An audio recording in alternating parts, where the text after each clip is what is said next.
నమస్కారం అండి. తెలుగు కథల వేదికకు స్వాగతం. ఈరోజు మనం ప్రముఖ రచయిత పూర్ణిమ పెమ్మరాజు రచించిన జరిగింది తప్పే కానీ అనే చక్కటి కథను విందామండి. ఇక కథలోకి వెళ్దామా? తమ్ముడు ఇంకా రాలేదేంటమ్మా? మళ్ళీ అడిగింది అవంతి. వస్తాడు లేవే, ఈ గంటలో 10వ అడగడం. నువ్వు వచ్చావని ఒక్క మెసేజ్ పెడితే 2వ నిమిషంలో నీ ముందు ఉండేవాడు. నువ్వే చెప్పొద్దంటివి. అలాంటప్పుడు ఆగు మరి, నవ్వుతూ అంది జానకి. నా కోసం అని కాకపోయినా వాడి కాలేజీ టైం అయిపోయి 4 గంటలవుతోంది. మన ఇంటి నుంచి 10 నిమిషాల దూరంలో ఉన్న కాలేజీ నుంచి రావడానికి ఇంత లేట్ ఎందుకు అవుతోంది? అది కనుక్కోవచ్చుగా కాల్ చేసి, అడిగింది అవంతి. అలా కాల్ చేస్తే ఎగిరి పడతాడు ఇంటికొచ్చాక. వచ్చేస్తాడులే. పదరా తల్లి, నీకు పాయసం చేసి పెడతా. మీ అమ్మ తన తమ్ముడు వస్తే కానీ ఇంట్లోకి రాదు. మనం వెళ్ళి పాయసం చేసుకుందాం రా. తన 4 ఏళ్ల మనవరాల్ని ఎత్తుకుని నవ్వుకుంటూ ఇంట్లోకి వెళ్తున్న జానకిని చూస్తుంటే ఆశ్చర్యంగా ఉంది అవంతికి. తను చదువుకునేటప్పుడు రావడం ఒక 10 నిమిషాలు లేట్ అయితే కంగారు పడి గుమ్మంలోనే కూర్చునే అమ్మ ఈమెనా అని మసక చీకటి ఆవరిస్తోంది. అప్పుడప్పుడు వీస్తున్న గాలితెరలకి గేటు పక్కన అప్పుడే విచ్చుకుంటున్న సన్నజాజి వాసన, గుమ్మం దగ్గర వికసిస్తున్న బొండుమల్లి వాసనలు తెరలుగా అలుముకుంటున్నాయి. ఎన్నేళ్ళయింది ఇలా ఇక్కడ కూర్చుని? నాన్న ఇల్లు కట్టడం మొదలెట్టినప్పటి నుంచి ఎక్కడ ఏ మొక్క పెట్టాలి, ఇంట్లో ఎక్కడ ఎలా అలంకరించాలి అంటూ రోజూ చర్చిలే. ఈ ఇంటి గురించి రోజూ కలలే. తీరా అంతా అనుకున్నట్లుగా పూర్తయి ఇంటికి షిఫ్ట్ అయ్యాక 6 నెలలు కూడా లేదు ఈ ఇంట్లో. మళ్ళీ 8 సంవత్సరాల తర్వాత ఇక్కడ ఇలా. అసలు కలలో అయినా ఊహించిందా కన్నవారికి, సొంత ఇంటికి దూరంగా ఇన్నేళ్లు గడుపుతానని? ఆలోచిస్తుంటే గుండె బరువెక్కి కళ్ళల్లో పల్చటి నీటి తెర కమ్ముకుంది. ఏం చేస్తున్నావు తల్లి? చీకటి పడుతోంది, దోమలు కొడతాయి, లోపలికి వచ్చేయ్. రామారావు లోపల నుంచి వస్తూ పిలిచాడు. బాగుంది నాన్న, ఇలా ఇక్కడ కూర్చుంటే.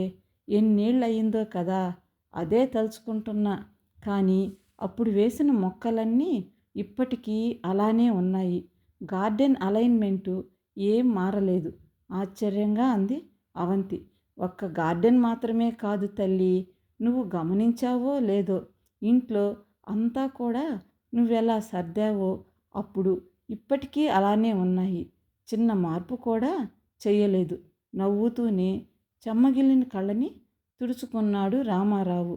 నాన్న, మీకో విషయం చెప్పాలి. లాస్ట్ వీక్ ఒక పార్టీకి వెళ్ళినప్పుడు అక్కడ పృథ్వీ కనిపించాడు. నెమ్మదిగా చెప్పిన అవంతి మాటలకి అదిరిపడ్డాడు రామారావు. అక్కడికి ఎలా వచ్చాడమ్మా వాడు? ఇన్నేళ్ళు నువ్వెక్కడ ఉన్నావో వాడికి తెలియకూడదని ఇంత కష్టపడ్డాము. మళ్ళీ దాపురించాడా మన ప్రాణానికి? ఆవేశంతో వణికిపోతున్నాడు రామారావు. నాన్న, ప్లీజ్ ఎగ్జైట్ కాకండి. కనిపించాడు, మాట్లాడాడు. జరిగిన దానికి సారీ చెప్పాడు. అతనికి పెళ్ళయింది. తన భార్యను కూడా పరిచయం చేశాడు. జరిగిన దానికి చాలా ఫీల్ అవుతున్నాను, చాలా తప్పు చేశాను, క్షమించమని అతని భార్య, మీ అల్లుడు గారు ఇద్దరి ముందు అడిగాడు. గడగడా చెప్పింది అవంతి. అమ్మయ్య, ఎంత మంచి వార్త చెప్పావు తల్లి. నిజంగా పండుగ రోజే మనకి. అమ్మకి చెప్తా ఉండు. సంతోషంతో ఎగిరి గంతేస్తుంది. పట్టరాని ఆనందంతో పరుగులాంటి నడకతో లోపలికి వెళ్తున్న రామారావుని చూస్తూ ఉండిపోయింది అవంతి. అక్కా, నిజంగా నువ్వేనా? వాట్ ఏ సర్ప్రైజ్ అంటూ పరిగెత్తుకొచ్చిన తమ్ముడు అమ్మను చూసేదాకా అవంతి వచ్చి వారం దాటిపోయింది. అవంతి భర్తకి ఇండియాలో, అది కూడా వీళ్ళ ఊరిలోనే పోస్టింగ్ వచ్చిందన్న వార్త రామారావు దంపతులని ఆనందోత్సాహాలలో ముంచెత్తింది. అమన్ అయితే చెప్పక్కర్లేదు. అవంతికి పెళ్ళయి వెళ్ళిపోయేటప్పటికి అమన్ 9 సంవత్సరాల పిల్లవాడు. తనకన్నా దాదాపు 10 ఏళ్ళు చిన్నైన తమ్ముడంటే అవంతికి ప్రాణం. అక్క ఎంత ముద్దుగా చూసుకునేదో. జ్ఞాపకం ఉన్న అమన్ ఎప్పుడూ అక్కతో ఫోన్లోనూ వీడియో కాల్స్లోనూ మాట్లాడడం తప్ప ఊహ బాగా తెలిసాక కలిసి ఉండడమే తెలీదు. 4 ఏళ్ల చిన్నారి కృతితో సహా అక్క తమకి దగ్గరలోనే ఉంటుందనే వార్తకి అమన్ కూడా సంతోషంతో ఉక్కిరిబిక్కిరి అయ్యాడు. కృతికి అమన్ మామతో చాలా బాగా దోస్తీ కుదిరింది. అమన్ ఉన్నంతసేపు అతనితోనే లోకం తనకి. ఇంకో నెల రోజులలో అవంతి భర్త ఇండియాకి తిరిగి వచ్చేస్తే అప్పుడు దగ్గరలో ఇల్లు వెతకొచ్చు అనుకున్నారు అంతా. అవంతి, సంధ్యవేళ అలా వాకిట్లో ఉండకమ్మా, దోమలు వచ్చే టైం ఇది. వస్తాడులే నీ తమ్ముడు, వాడేమన్నా చిన్నపిల్లాడా, రోజు అలా టెన్షన్ పడతావు చిరుకోపంతో మందలించింది జానకి. నీ నుంచే వచ్చింది నాకు ఈ టెన్షను. నేను స్కూల్ నుంచో కాలేజ్ నుంచో రావడం 10 నిమిషాలు ఆలస్యం అయితే నువ్వు ఇలానే టెన్షన్ పడేదానివి. ఇప్పుడేదో పెద్ద కూల్ మామ్లాగా నాతో మాట్లాడుతున్నావు కినుకుగా అంది అవంతి. నువ్వంటే వేరు, ఆడపిల్లవి కాబట్టి. ఏం ఆడపిల్ల అయితే మన ఇంట్లో ఈ జెండర్ డిఫరెన్స్ ఎప్పటినుంచి? కొంచెం కోపంగానే అడిగింది అవంతి. అది జెండర్ డిఫరెన్స్ కాదు తల్లి, ఆడపిల్లకి బయట ప్రపంచంలో భద్రత లేదని భయం. అందుకే బయటికి వెళ్ళిన అమ్మాయి తిరిగి వచ్చేదాకా బెంగ. నాతో ఊరికే వాదించాలని వాదిస్తున్నావు కానీ మీ ఇద్దరి మధ్య మాకే తేడా లేదని నీకు మాత్రం తెలీదా? చిన్నబుచ్చుకున్న తల్లిని చూసి అవంతికి అయ్యో అనిపించింది. అమ్మా, ఊరికే అన్నా సరదాకి, అంత సీరియస్గా తీసుకోకు. కానీ అమన్ సంగతి మాత్రం నాకు కాస్త వింతగానే ఉంది. ఎక్కడ తిరుగుతున్నాడు? కాలేజ్ అయి ఇంతసేపైనా ఈ వారంలో 3 సార్లు ఫ్రెండ్స్తో పార్టీ అని అర్ధరాత్రి వచ్చాడు. చదువు మీద ఫోకస్ పెడుతున్నాడా? బయటకు వెళ్తే ఫోన్ ఎత్తడు. ఎంతకీ గట్టిగా అడగొచ్చుగా, నాన్న నువ్వు ఇంజనీరింగ్లో చేరే వరకు ఆ రెసిడెన్షియల్లో ఉన్నాడుగా. ఆ డిసిప్లిను, చదువు వాటితో కాస్త విసిగిపోయాడు వాడు. ఈ ఏడాది 2 ఏళ్లే కదా ఎంజాయ్ చేసినా, తరువాత మళ్ళీ ఉద్యోగము, బాధ్యతలు, అందుకని కాస్త ఫ్రీగా ఫ్రెండ్స్తో ఎంజాయ్ చేస్తా అంటాడు. మన పిల్లాడి సంగతి మనకు తెలుసుగా, చదువు నిర్లక్ష్యం చేయడు. వాడి లిమిట్స్ వాడికి తెలుసు. అందుకే కొంచెం లేట్ అయినా పెద్దగా పట్టించుకోవట్లేదు. తమ్ముడిని సమర్థిస్తున్నా, చెప్పుకుపోతున్నా తల్లి మాటలకి ఏం అనాలో తెలియట్లేదు అవంతికి. నిన్న నైట్ వాడు పార్టీ నుంచి వచ్చినప్పుడు తాగొచ్చాడేమో, వాసన అనిపించింది అని చెప్పాలనుకున్న విషయం చెప్పలేకపోయింది. అమ్మా అన్నట్లు చెప్పడం మర్చిపోయా. ఇంకెలాగూ ఇక్కడే ఉంటాం కాబట్టి నేను లా ఎంట్రన్స్ రాద్దామనుకుంటున్నా. నిన్నే మీ అల్లుడితో కూడా చెప్పా, తను ట్రై చేయమన్నారు. అబ్బో, ఎన్నెన్ని మంచి వార్తలు చెప్తున్నావమ్మా. నీ చదువు అర్ధాంతరంగా ఆపామని బాధపడని క్షణం లేదనుకో. మీ నాన్న నేను, నువ్వు ఎంతవరకు చదవాలనుకుంటున్నావో చదువుకో. కృతిని నేను చూసుకుంటాను. చదువుల తల్లివి. మా మాట మీద చదువు ఆపేసి పెళ్లి చేసుకున్నావు. నువ్వెంత క్షోభపడుంటావో మాకు తెలుసు. కానీ ఏం చేస్తాం, అప్పటి పరిస్థితుల వల్ల నీకెంతో ఇష్టమైన చదువుకి దూరం చేయాల్సి వచ్చింది. కళ్ళు తుడుచుకుంది జానకి. చ అమ్మా, అలా బాధపడకు. మీరేం చేసినా నా క్షేమం కోరే అని నాకు తెలీదా? అయినా అంత మంచి భర్తని వెతికి తెచ్చారు. నాకేం లోటు చెప్పు? దూరమైపోయిన మీరు, చదువు కూడా మళ్ళీ దగ్గరవుతున్నాయి. ఇప్పుడు సంతోషించాలి కానీ జరిగినవి తలుచుకుని బాధపడతారా చెప్పు? కన్నీళ్లు తుడిచింది తల్లివి. నా ఫ్రెండ్ ఒక అమ్మాయి ఇక్కడ ఉంది. లా పూర్తయి ప్రాక్టీస్ చేస్తోంది. రేపు ఒకసారి వాళ్ళ ఇంటికి వెళ్ళొస్తా. ఎలా ప్రిపేర్ అవ్వాలో ఎంట్రన్స్కి తెలుసుకోవడానికి. తలూపింది అవంతి మాటలకి జానకి. కృతి, అలా బయటికి పిల్లలు ఒక్కళ్ళే వెళ్ళకూడదు, బూచు ఉంటుంది బయట అని చెప్పిన అమ్మమ్మ అరుపుకి భయపడి అప్పుడే ఇంట్లోకి వస్తున్న మామయ్యని ఖర్చుకుపోయింది కృతి. ఏమైంది బుజ్జి? అమ్మమ్మ అరుస్తోంది. అమ్మ, పిల్లల్ని అలా బూచని భయపెట్టకూడదని తెలీదా? ఎందుకలా చేస్తున్నావు? ఇదే మైండ్లో ఉండిపోతుంది పెద్దయ్యాక కూడా. తల్లిని కోపడ్డాడు అమను. వాళ్ళ అమ్మ ఫ్రెండ్ని కలవడానికి వెళ్ళింది. ఇదేమో వీధి తలుపు తీసుంటే చాలు ఒక్కతే బయటికి వెళ్ళిపోతోందిరా. అందుకే కాస్త భయపెట్టడం. అర్థమయ్యేటట్టు చెప్పాలి కానీ అలా బూచని భయపెడతావా? అక్క చూడు, అమ్మ బుజ్జిపాపని ఎలా భయపెడుతుందో. అప్పుడే లోపలికి వచ్చి అంతా చూస్తున్న అవంతికి ఫిర్యాదు చేశాడు అమన్. పెట్టని భయం, ఆడపిల్ల కదా, ఎలానూ భయపడి బతకాల్సిందే ఇప్పటి నుంచి అలవాటు చేసుకొని. అవంతి మాటలు విని అందరూ ఆశ్చర్యంగా చూశారు. ఏమైంది తల్లి? ఏమిటా మాటలు? నీ మొహం ఏమిటి అలా వాడిపోయింది? ఒక్కదానివే బయటికి వెళ్ళావు, నిజం చెప్పు. మళ్ళీ ఏమన్నా? మాటలు మింగేశాడు రామారావు. తల్లిదండ్రుల మొహాలలో ఆందోళన అర్థం కావట్లేదు అమన్కి. మీరనుకున్నదే జరిగింది నాన్న. ఎంత వదులుచుకుందామనుకున్నా ఆ గతం వదలట్లేదు. మళ్ళీ మళ్ళీ ముందుకు వస్తూనే ఉంది. నేను ఇక్కడ ఉండలేను. ఇప్పుడే వెళ్ళిపోతాం నేను కృతి. మళ్ళీ కనిపించాడా ఆ త్రాష్టుడు? మారిపోయాడన్నా ఇంకేం పర్లేదని ధైర్యంగా ఉన్న టైంలో ఇదేమిటండి? జానకి బోరుమంది. అమ్మా ఏమైంది? ఏం మాట్లాడుతున్నారు మీరంతా? ఎవరు కనిపించింది? అక్క నువ్వన్నా చెప్పు, ఏం జరిగింది? అమన్కి టెన్షన్ వచ్చేస్తుంది. నీకు తెలీదు కదరా జరిగిన విషయం. అవును, అప్పటికి నువ్వు చిన్న పిల్లాడివి, పైగా హాస్టల్లో ఉండేవాడివి. అప్పట్లో తెలీదు కానీ పెద్దయ్యాక నీకెప్పుడూ డౌట్ రాలేదా? అక్క ఎందుకు చదువు సడన్గా మానేసి పెళ్లి చేసుకు వెళ్ళిపోయిందని, ఇన్నేళ్ళు ఎందుకు తిరిగి రాలేదని అడగలేదా ఇంట్లో? అమన్ని తీక్షణంగా చూస్తూ అడిగింది అవంతి. చాలాసార్లు అడిగా అక్క. నీకు ఎంసెట్లో 100లోపు ర్యాంకు వచ్చిందని నాన్న చెప్పినప్పుడల్లా అడిగా. మీరెందుకు అక్కని చదువు మాన్పించి పెళ్లి చేసి అంత దూరం నైజీరియా పంపేశారని. మంచి సంబంధం వదులుకోవడం ఇష్టం లేక అనేవాళ్ళు. ఇప్పుడు అనిపిస్తోంది ఏదో జరిగిందని. చెప్పక్క, ఏం జరిగింది అసలు? అమన్ ఆతృతగా అడిగాడు. అవంతి ఊరుకో, చిన్నపిల్లాడు, వాడికెందుకు ఇవన్నీ? లోపలికి పద, మనం మాట్లాడుకుందాం. రామారావు మాటలకి అడ్డంగా తలూపింది అవంతి. అంత చిన్నపిల్లాడు కాదు నాన్న ఇప్పుడు వీడు. వాడికి చెప్పే వయసు ఎప్పుడో వచ్చింది. అమన్, నేను చెప్తా విను. నీకు తెలుసుగా నేను ఎంత బాగా చదివేదాన్నో. మంచి కాలేజీలో సీటు వచ్చింది, అది ఉన్న ఊరిలోనే. కానీ మా సీనియర్ పృథ్వీ అని ఉండేవాడు. అతను నన్ను ప్రేమిస్తున్నానని వెంటపడ్డాడు. నేను నెమ్మదిగానే నో చెప్పాను.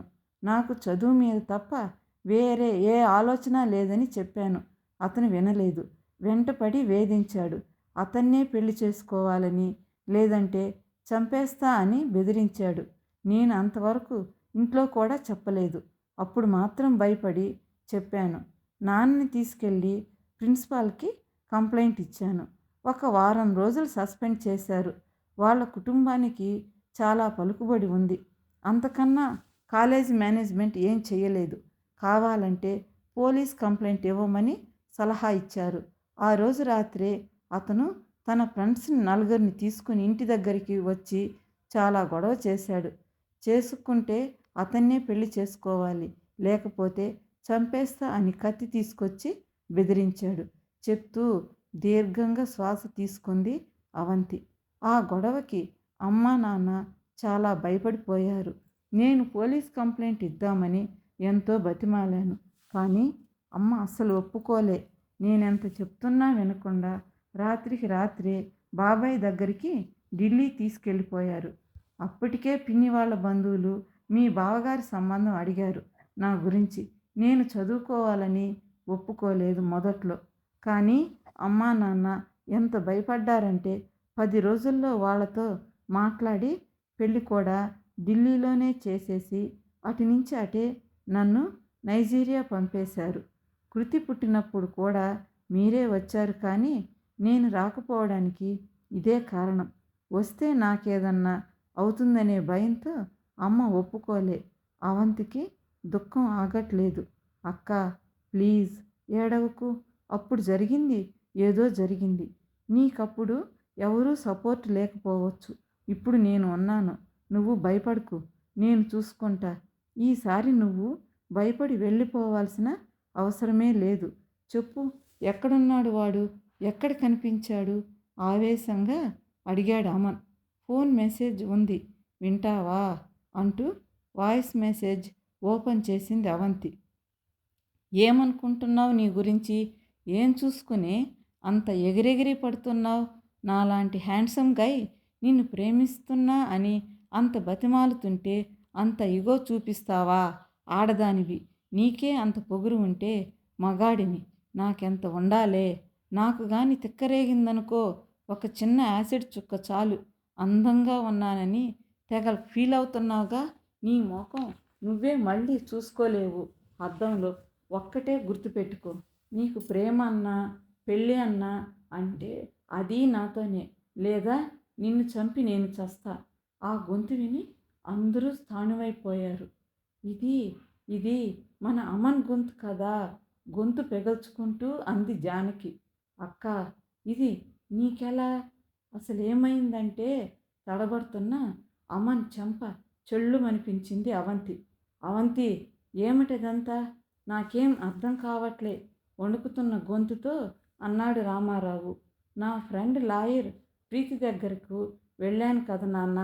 అక్కడ నేను వెళ్ళేటప్పటికి వాళ్ళ పక్కింటి అమ్మాయి సూసైడ్ అటెంప్ట్ చేసింది, చెయ్యి కోసుకుని కత్తితో. లక్కీగా ఇంట్లో వాళ్ళు చూశారు కాబట్టి ఆ అపాయం తప్పింది. నేను వెళ్ళేసరికి ప్రీతి వాళ్ళ ఇంట్లోనే ఉంది. నన్ను అక్కడికి రమ్మంది. ఎందుకా అని వెళ్తే తెలిసింది ఈ విషయం. వీడు రోజూ ఇంటికి రాకుండా బయట చేస్తున్న రాచకార్యం ఆ దీపని వేధించుకు తింటున్నాడు. వాళ్ళ పేరెంట్స్కి తెలిసి మీలానే భయపడి చదువు మాన్పించేద్దామనుకున్నారు. పాపం ఆ పిల్ల తట్టుకోలేక ప్రాణం తీసేసుకుందామనుకుంది. ఆ ప్రబుద్ధుడు ఎవరో తెలుసుకున్న ప్రీతి నన్ను అక్కడికే రమ్మని ఈ మెసేజ్ వినిపించింది. ఇది చాలా బెటర్ మెసేజ్. మీరు వినలేనివి, మనం అనలేనివి ఇంకా చాలా ఉన్నాయి వీడి మెసేజ్లు. అమన్ వైపు అసహ్యంగా చూస్తూ కొనసాగించింది అవంతి. దీపకి వాళ్ళ పేరెంట్స్కి చెప్పొచ్చా? ఏం భయపడొద్దు. పోలీస్ కంప్లైంట్ ఇవ్వండి. నేను సాక్ష్యం ఇస్తాను వచ్చి. ఆ గొంతు వాడిదే, ఆ నంబర్ వాడిదే అని. అవంతి మాటలకు అదిరిపడ్డారు అందరూ. అవంతి, జరిగింది తప్పే, కానీ ఆ అమ్మాయి సూసైడ్ చేసుకోబోయింది వాళ్ళ పేరెంట్స్ చదువు మానమన్నారని. కానీ వీడి వల్ల కాదుగా. నువ్వు ఆవేశపడుతున్నావు. వాడి ఫ్యూచర్ నాశనం అవుతుంది. రామారావు వారించబోయాడు. జరిగింది తప్పే అన్నాక మళ్ళీ కానీ ఏమిటి నాన్న? తప్పు అంటే తప్పే. వీడి ఫ్యూచర్ నాశనం అవుతుందా? మరి ఆ అమ్మాయి సంగతి ఏమిటి? తనకేదన్నా అయి ఉంటే అప్పుడేం చేసేవాళ్ళు? లేదా నాలానే ఒప్పుకుని చదువు మానేసి ఉంటే అప్పుడు బతికి ఉండి చచ్చిపోయేది.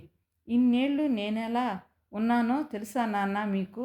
నా తప్పేం లేకుండా నా కలలు, కోరికలు, ఆశలు అన్నీ ఎవరికో భయపడి వదిలేసి కన్నవారిని చూడ్డానికి కూడా నోచుకోకుండా ఈ 8 ఏళ్ళు బతికాను. ఎవడో సంబంధం లేనివాడు నా జీవితాన్ని శాసిస్తే నేను తల వంచుకు పారిపోయి బతుకుతున్నానని నా మీద నాకే విరక్తి కలిగేది. ఆ ఫీలింగ్ మీకెవ్వరికి చెప్పినా అర్థం కాదు కూడా. అదృష్టం కొద్దీ అర్థం చేసుకునే భర్త దొరకడంతో ఆగిపోయిన నా కలలు పూర్తి చేసుకుందాం లాలో చేరి అమ్మాయిలకి వాళ్ళ హక్కుల గురించి పోరాటంలో సాయం చేద్దామని ఇక్కడికి వచ్చాను. కానీ ఇక్కడికి వచ్చాక తెలిసాయి నా తమ్ముడి ఘనకార్యాలు. ఆవేశంతో ఊగిపోతోంది అవంతి. నువ్వు ఒకవైపు మాత్రమే విని నీ తమ్ముడిని అనుమానిస్తున్నావు అవంతి. నా కొడుకు గురించి నాకు తెలుసు. వాడు అలాంటి వాడు కాదు. నేను నమ్మను ఇదంతా, రోధిస్తోంది జానకి. నిజంగా నీ కొడుకు గురించి నీకు అంత తెలుసా అమ్మా? సరే చెప్పు. రోజు అర్ధరాత్రి దాకా ఎక్కడ తిరుగుతున్నాడు ఇంటికి రాకుండా? వాడి ఒక ఫ్రెండ్ పేరు కానీ ఫోన్ నంబర్ కానీ తెలుసా? ఎలా చదువుతున్నాడో, బ్యాక్లాగ్స్ ఎన్ని ఉన్నాయో తెలుసా? అర్ధరాత్రి తాకి ఇంటికి వస్తున్నాడు, అది తెలుసా? ఏం తెలుసని మీకు అసలు తెలుసుకోవాలని అనుకున్నారా? ఎంతసేపు మగపిల్లాడుగా పర్లేదు పర్లేదు అన్న మాటే. ఆడపిల్లకి బయట సేఫ్టీ లేదన్నావు కదా అమ్మా. ఎవరి వల్ల లేదు సేఫ్టీ? నీ కొడుకు లాంటి మగపిల్లల వల్ల లేదు. వాళ్ళని పట్టించుకోకుండా వదిలేసే మీ ఇలాంటి తల్లిదండ్రుల వల్ల లేదు. మీ గురించి ఇలా అనాల్సి వస్తుందని నేను కలలో కూడా ఊహించలేదు. బాణాలు లాంటి అవంతి మాటలకి సమాధానం లేదు వాళ్ళ దగ్గర. నువ్వు చెప్పురా, ఆడదానివి నీకే అంత ఉంటే మగాడివి నాకెంత ఉండాలి? అదేగా అన్నావు. మగాడివైతే ఏమిటి నీ గొప్ప? అసలు ఒక విషయం ఆలోచించావా? ఒక ఆడదాని ఒంట్లో 9 నెలలు భాగంగా ఉండే నువ్వు బయటకు వచ్చావు. ఆ 9 నెలలు నీకో అస్తిత్వమే లేదు. ఇంకేం చూసుకునిరా నీకంత మిడిసిపాటు? ఎప్పుడూ అవంతిలో అంత కోపాన్ని చూడని అందరికీ తనని చూస్తే భయం వేసింది. తల్లి, నువ్వు సంభాళించుకో ముందు. చాలా ఉద్రేకపడుతున్నావు. కొంచెం ప్రశాంతంగా ఆలోచించు. మేము వీడిని వెనకేసుకు రావట్లేదు. జరిగింది తప్పే కానీ చప్పట్లు ఒక చేతితో మోగవుగా ఎప్పుడు అంటున్నాను అంతే. ఇప్పుడు ఆడపిల్లలు కూడా ఇది వరకట్లా లేరు. ఆ అమ్మాయి ఏం రెచ్చగొట్టిందో వీడిని. అవంతికి నచ్చజెప్పబోతున్న జానకి తన చూపు చూసి ఆగిపోయింది.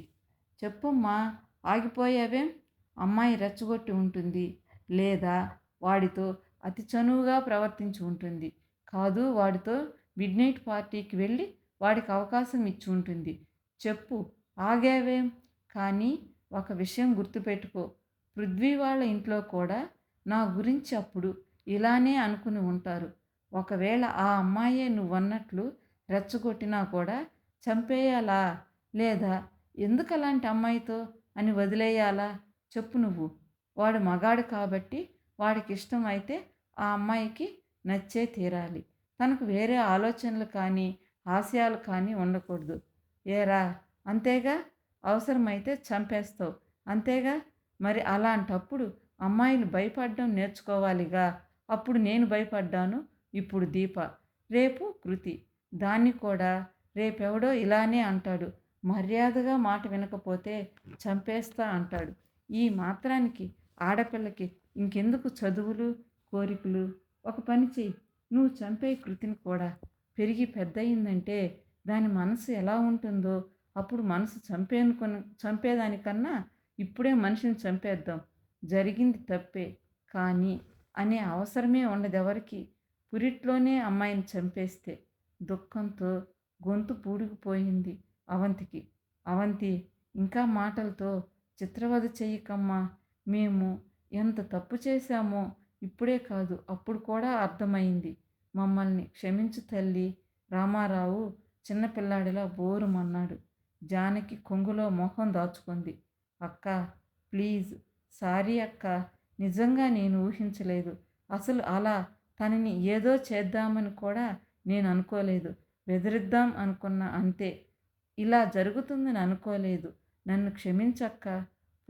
పోలీస్ రిపోర్ట్ ఇస్తారనే భయంతో కాదు, నిజంగా సిగ్గుతో చచ్చిపోతున్నా. వాళ్ళ ఇంటికి తీసుకెళ్ళు. నేను దీపకి వాళ్ళందరికీ కూడా క్షమాపణ చెప్పుకుంటా. ప్లీజ్ అక్క. అవంతి కాళ్ళ దగ్గర కూర్చుని బరస్ట్ అయ్యాడు అమన్. తీసుకెళ్తాను. వాళ్ళేం చేస్తారో నిర్ణయం వాళ్ళది. నువ్వు క్షమాపణ చెప్పడానికి మాత్రమే తీసుకెళ్తా, నిక్కచ్చిగా చెప్పింది. కృతి మీద ఒట్టేసి చెప్తున్నా, ఇంకెప్పుడు ఏ అమ్మాయితోనూ తప్పుగా ప్రవర్తించను. ముందు మీరంతా నన్ను క్షమించా అని చెప్పండి. దీప వాళ్ళేమన్నా వాళ్ళ నిర్ణయాన్ని గౌరవిస్తాను.